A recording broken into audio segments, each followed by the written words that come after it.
अस्सलाम वालेकुम dear student. जिस तरह मैंने इम्प्लिकेट सीरीज़ स्टार्ट किया हुआ है, पिछली वीडियो में मैंने आपको प्रोजेक्टाइल मोशन का जो फर्स्ट पार्ट है उसका वीडियो बना लिया। आप उसको देख सकते हो, फिर इस वीडियो पे आ जाना। आपको बिल्कुल concept, notes, trick, MCQs, past paper का सब कुछ मिल जाएंगे। मतलब प्रोजेक्टाइल मोशन का ऐसा कोई भी वो फर्स्ट पार्ट में जो मैंने उस फर्स्ट पार्ट जहाँ तक पढ़ाया है वहाँ पर आपको कोई भी पॉइंट मिस नहीं होगा।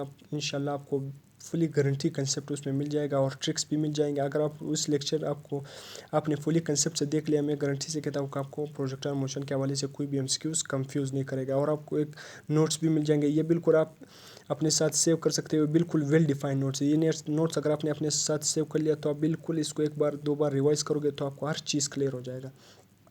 फिर आप सिर्फ बुक को गो थ्रू कर लेना है, जो बुक में लिखा होगा ये बिल्कुल वेल डिफाइन है, कोई भी चीज़ इसमें मिसिंग नहीं है। तो ये प्रोजेक्टाइल मोशन का पार्ट 2 है। तो पार्ट 1 में मैंने कहाँ तक पढ़ा है, यहाँ तक आपको पढ़ा दिया कि मैंने जो हाइट किस पर हाफ ऑफ इट मैक्सिमम होती है, रेंज किस पर हाफ ऑफ इट मैक्सिमम होती है और टाइम किस पर half of it maximum value होती है। तो इसके बाद हम क्या पढ़ेंगे, रेंज के बारे में। कि आपके साथ यहाँ पर मैंने आपसे अक्सर पूछता है कि range will be greater when angle is closer to 45। यहाँ पर मैंने एक स्टेटमेंट लिखा हुआ है। आपसे पूछता है कि किस डिग्री पर या किस थीटा पर रेंज हमारे साथ क्या होगी, ग्रेटर होगी। अब रेंज उस डिग्री पर ग्रेटर होगी जो भी थीटा, जो भी एंगल आपको गिवन होगा, अगर वो एंगल किसके करीब होगा, ज़्यादा से ज़्यादा 45 डिग्री पर। वो एंगल के ज़्यादा करीब होगा, वो एंगल के अगर 45 डिग्री के ज़्यादा। रेंज मैंने आपको पढ़ा दिया कि रेंज किस पर मैक्सिमम थी, रेंज हमारे साथ 45 डिग्री पर मैक्सिमम थी। मैंने पिछले वीडियो में आपको पढ़ा दिया था कि ये रेंज किस पर मैक्सिमम थी, 45 डिग्री पर। इसी तरह हाइट 90 डिग्री पर मैक्सिमम थी और टाइम भी 90 डिग्री पर मैक्सिमम थी। इसी तरह रेंज मैक्सिमम किस पे, 45 डिग्री पर। अब वो थीटा अगर वो एंगल जो 45 डिग्री के साथ ज़्यादा करीब होगा, वही एंगल सबसे ज़्यादा, उसी पर रेंज सबसे ज़्यादा मैक्सिमम होगी। मैंने यहाँ पर एग्जांपल दिया हुआ है, एक 15 डिग्री लिखा हुआ है, फिर 20 डिग्री लिखा हुआ है, फिर 30 डिग्री, फिर 35, फिर 80, फिर 40। अब इसमें बताओ कि रेंज किस पर ज़्यादा होगी। लाजमी सी बात है, जो रेंज के साथ सबसे क्लोजर वाली वैल्यू कौन है, 45 के साथ क्लोजर वैल्यू कौन सी है, 40 हमारे साथ 40 है। फिर उसके बाद 35 सबसे ज़्यादा क्लोजर है 45 के, फिर 30 सबसे ज़्यादा क्लोजर है, फिर 20 सबसे ज़्यादा क्लोजर है, फिर 15, फिर 80। जो 45 डिग्री के साथ ज़्यादा क्लोजर होगी उसी पर रेंज सबसे ज़्यादा क्या होगा, मैक्सिमम होगा। अब मैंने एक एमसीक्यू लिखा है, eight which angle range will be greater. Range किस पर ग्रेटर होगी हमारे साथ, 45 और 35 और 37 पर या आर पर। अब 45 डिग्री पर सबसे ज़्यादा क्लोजर है वो कौन है, हमारे साथ 40 है, लाजमी सी बात है। तो रेंज भी इसी पर ज़्यादा होगी। जब 45 डिग्री के साथ ज़्यादा क्लोजर होगी उसी पर हमारे साथ क्या होगा, रेंज सबसे ज़्यादा होगा।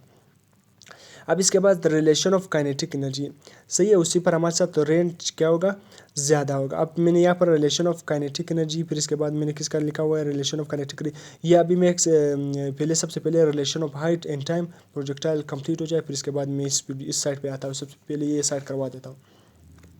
हमारे साथ relation between height and time, ये अक्सर ये एमसीक्यूज पूछता है। ये एमसीक्यूज आपसे पूछ सकता है और इसके हवाले से एमसीक्यूज पूछता है कि हाइट और टाइम का रिलेशन आपको पता नहीं होता है।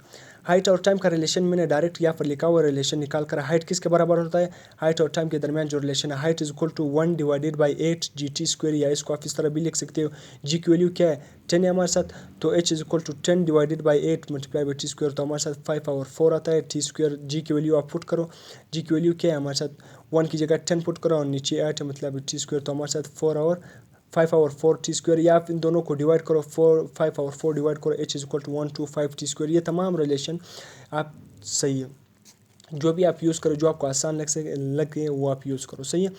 अब इसके बाद आप इससे टाइम भी निकाल सकते हैं। आपसे टाइम पूछे, हाइट देखकर आपसे टाइम भी पूछ सकता है। तो इसी तरह इस वैल्यू में जो रिलेशन आपको अच्छा लगे आप उसको टाइम की फॉर्म में अरेंज करो। ये रिलेशन अच्छा लगे, ये लगे, जिससे आप टाइम आसानी से निकाल सकते हो। मैंने टाइम इससे निकाला है, time is equal to 4H दिए वाला, यहाँ पर 4 डिवाइड है तो 4H के साथ मल्टीप्लाई होगा, और 5 इधर मल्टीप्लाई है तो यहाँ पर डिवाइड होगा। टी का स्क्वायर है तो टी का दोनों साथ अंडर रूट ले लो, यहाँ पर टी का स्क्वायर कैंसिल हो जाएगा, यहाँ पर 4H divided by 5 under root. तो आप टाइम भी निकाल सकते हो इस फार्मूले से। किसका रिलेशन है, हाइट और टाइम। आपको टाइम देकर हाइट पूछ सकता है और हाइट देकर आपके साथ क्या पूछ सकता है, टाइम। तो आपने ध्यान में रखना है। अब मैंने यहाँ पर एक एमसीक्यूज लिखा हुआ है, ये एमसीक्यूज बाद में करवाऊंगा, पहले ये वाला जो रिलेशन बिटवीन हाइट और टाइम का एमसीक्यूज करवा दूंगा। अब रिलेशन बिटवीन हाइट और टाइम आपसे एमसीक्यूज क्या पूछा हुआ है, किसी भी बॉडी के हमारे साथ जो टाइम है वो 10 सेकेंड है, उसने प्रोजेक्ट किया 10 सेकेंड प्रोजेक्ट किया उसको टाइम 10 सेकंड के लिए वो हवा में रहे, उसका टाइम 10 सेकंड है, और इसका आपसे पूछता है कि what will be the height of that body. तो आपसे सच सिर्फ टाइम दिया हुआ है, अपनी हाइट फाइंड करना है। तो आप कंफ्यूज हो कि आप कौन सा फार्मूला लेगा, तो ये रिलेशन बिटवीन हाइट और टाइम का फार्मूला है।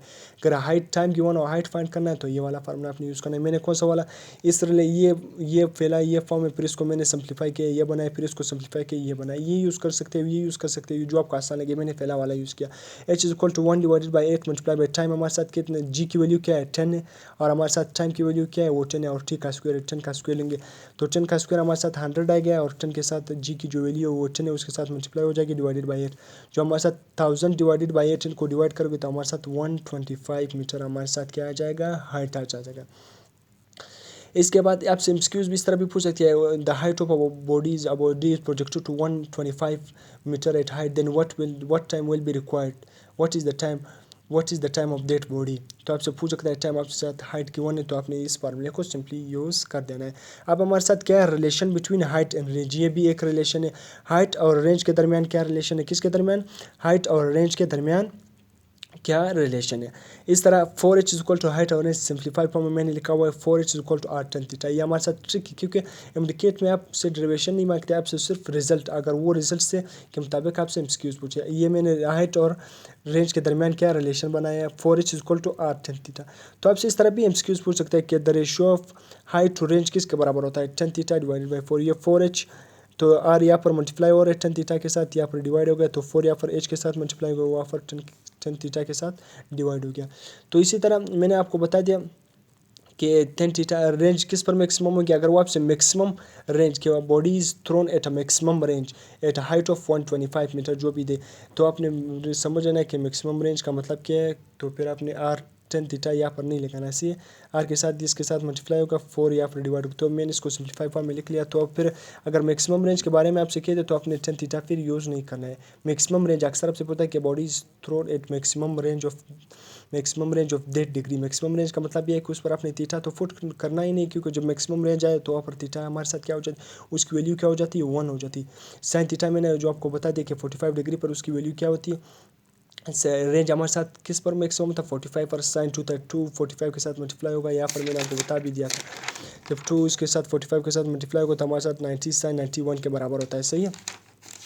तो मैक्सिमम रेंज के साथ अगर आप मैक्सिमम रेंज की फॉर्म में इस फार्मूले को लिखोगे तो हमारे साथ ये h is equal to r max divided by 4, h is equal to r max divided by 4। वो आपको देकर हाइट देकर आपसे पूछे कि what will be the maximum range, तो आपने सिंपली 4 और h को मल्टीप्लाई करना है। ये आपसे मैक्सिमम रेंज आपसे हाइट मांगे कि maximum range of a body is that, and height आपके साथ आपने फाइंड करना है। तो आपके साथ रेंज और हाइट का ये रिलेशन यूज़ होता है। ये आपने ड्राइव करके इस तरह ड्राइव करके और इससे फाइनल रिलेशन हमारे साथ ये बन गया, फाइनल रिलेशन ये बन गया। तो आप इसके साथ मैक्सिमम रेंज देकर हाइट पूछ सकता है, यार हाइट देकर रेंज पूछ सकता है, तो आपने ये वाला फार्मूला यूज़ करना है, सही है। इसी तरह ये एमसीक्यू जो अभी मैंने लिखा होता है आपसे यहाँ पर लिखा हुआ क्या बॉडी इज थ्रोन किसका at a height of 4 metre, what will be at maximum range. इसका मैक्सिमम रेंज आपने क्या करना है, फाइंड करना है। यहाँ पर हमारे साथ मैक्सिमम रेंज क्या है, गिवन है। मैक्सिमम रेंज क्या है, 400 मीटर है। अब body is thrown at a range of 400 metre, at range is 400 metre, and what will be it height. अब रेंज और हाइट, अगर रेंज गिवन होगा तो आपने हाइट फाइंड करना हो तो आपने ये वाला रिलेशन फाइंड यूज़ करना है, h equal to r max divided by 4। ये रिलेशन और ये रिलेशन से मुताबिक वो हमेशा इंडिकेट में एक न दो एमसीक्यूज आ जाते हैं। तो आपने आर मैक्सिमम की वैल्यू 400 है डिवाइडेड बाई 4, तो सिंपली 100 मीटर आपके साथ हाइट की वैल्यू आ गई। तो ये range relation between height and time और relationship between range and time, तो इसको आपने क्या करना है, याद रखना है, सही है। आपसे मैंने एक ये ratio of height and range is equal to, अब रेंज और हाइट की रेशियो आपसे पूछी गई है किसकी इक्वल है, tan theta divided by 4, 4 divided by tan theta inverse या आल। तो मैंने आपको अभी बता दें कि हाइट और रेंज की रेशियो किसके बराबर होती है, वो हमारे साथ tan थीटा डिवाइडेड बाई 4। तो इसी तरह आपने इसको याद कर लेना। ये तो अभी इसके बाद प्रोजेक्टाइल मोशन का इसके बाद एक और लेक्चर आने वाला है जो थर्ड पार्ट होगा। उस थर्ड पार्ट में मैंने आपको फिर क्या समझाना है, ये रिलेशन समझाना है जो मैंने आपको अभी बताया कि काइनेटिक एनर्जी का रिलेशन हो गया, ये रिलेशन समझाना है मैंने आपको, काइनेटिक एनर्जी का रिलेशन और कुछ एमसीक्यूज हो गए। फिर इसके बाद हमारे साथ जो प्रोजेक्टाइल मोशन का जो सेकंड टाइप है हमारे साथ ओब्लिक प्रोजेक्टाइल, तो हमने पढ़ लिया, ओब्लिक को हम वर्टिकल भी कहते हैं। इसके बाद हम हॉरिजॉन्टल प्रोजेक्टाइल मोशन पढ़ेंगे जो थर्ड पार्ट में से, ये थर्ड पार्ट आने वाला है, उसमें हम हॉरिजॉन्टल प्रोजेक्टाइल मोशन के बारे में पढ़ेंगे। ये रिलेशन सब कुछ आपको समझाऊंगा। ये हमारे साथ ओब्लिक प्रोजेक्टाइल का कुछ रिमेनिंग पार्ट था। ये भी समझाऊँगा। और ये हमारे साथ हॉरिजॉन्टल प्रोजेक्टाइल के फार्मूले ये आने वाली वीडियो में। तो आपने जो मैंने ये प्रोजेक्टाइल का जो आज सेकंड लेक्चर जारी है, इसको आपने भी फुली कंसंट्रेशन से देखना है। मैंने ये रिलेशन आपको समझा दिया। और ये हाइट किस पर ग्रेटर होगी, जो 45 डिग्री के साथ क्लोजर होगी वहाँ पर हाइट क्या होगी, सबसे ग्रेटर होगी। तो फिर ये मैंने रिलेशन बहुत इंपॉर्टेंट टॉपिक है ये प्रोजेक्टाइल में। सबसे ज़्यादा इंपॉर्टेंट ये है कि हाइट और टाइम के दरमियान रिलेशन, फिर रेंज और हाइट के दरमियान रिलेशन। तो आपने इसको फुली कंसंट्रेशन से देखना है। इसके बाद जो थर्ड पार्ट आने वाला है उसमें आपका प्रोजेक्टाइल का जो टॉपिक है वो लेक्चर वो क्या होगा, कंप्लीट वाइंड अप होगा। तो इस तीनों लेक्चर को देखने के बाद आपका हर तरह का कंसेप्ट बिल्कुल क्लियर होगा। ठीक है, वीडियो को अगर पसंद आए तो अपनी लाइक कर देना है, शेयर कर देना है दोस्तों के साथ। इंशाल्लाह इसके बाद फिर हम वर्क इन एनर्जी का लेक्चर स्टार्ट करने वाले हैं। तो इसमें आपको एक नोट्स भी मिल रहे हैं, एमसीक्यूज़ भी मिल रहे हैं, कंसेप्ट सब कुछ मिल रहे हैं।